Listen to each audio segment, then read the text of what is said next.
I loved the book. It is so much better than the movie. No way. The movie was much better. Give me one example of a thing the movie did better. Do you remember the armor descriptions in the Battle of Mage Falls? No one even noticed the armor in the movie. Maybe not, but that's only because they were paying attention to the actual battle scenes. Hi guys. What are you arguing about? Oh, we're not arguing. We just have a presentation coming up, comparing the book, The Dragon's Sword, to the movie that's based on the same book.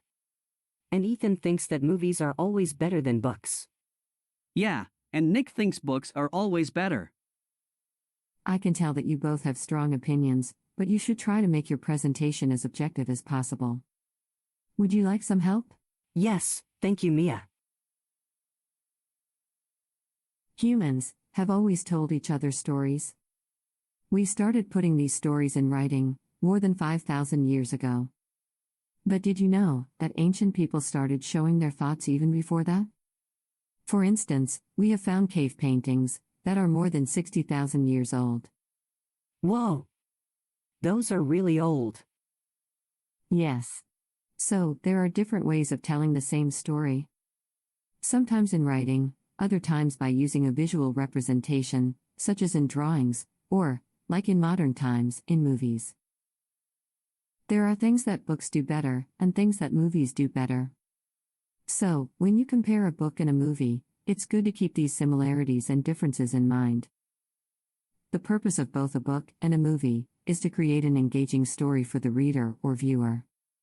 The structure of the story in both is usually similar, with a beginning, a middle, and an end. Or, the setup of the story, the conflict, and the resolution. They both have characters, both main and secondary ones, and one or more settings. Books and movies are more similar than I thought.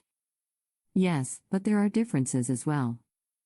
Authors of books spend a good amount of time describing things such as the setting, the way characters look, or how they feel.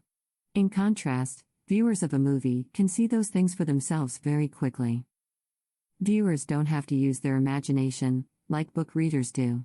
So Nick used his imagination when he read those armor descriptions, while I took a look at the armor in the movie, and knew immediately what it looked like. Yeah, and you hardly even noticed it. The author spent 2 pages describing that. It was important. Another difference between books and movies is that a movie that's based on a book will sometimes leave parts of the book out. Movies often have a limited run time, which makes it impossible to include everything from a book. They left out a whole main character in The Dragon's Sword. The dragon. One thing you will find in a movie that you can't have in a book is audio. An actor can convey a lot of emotion using their voice, in addition to their facial expressions. The soundtrack or score of a movie can also affect the experience you will have with it. A drama, for instance, might have a melancholic soundtrack to make you feel sad for the characters. Let's summarize. Books and movies share some common traits. They both have plots, characters, a setting, and a structure that includes an introduction, a conflict, and a resolution. But they are also different. Books provide a lot more details about the way things look, or how people feel and what they think. Movies, on the other hand, give you that information visually, and thus more quickly. They make use of sound, as well as visuals, to create a certain atmosphere or convey information. Books are not as limited by time as movies are, so they can contain more scenes and characters than the movies.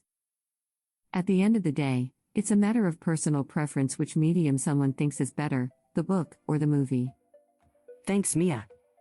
I think we'll ace the presentation. I think so too. Good luck.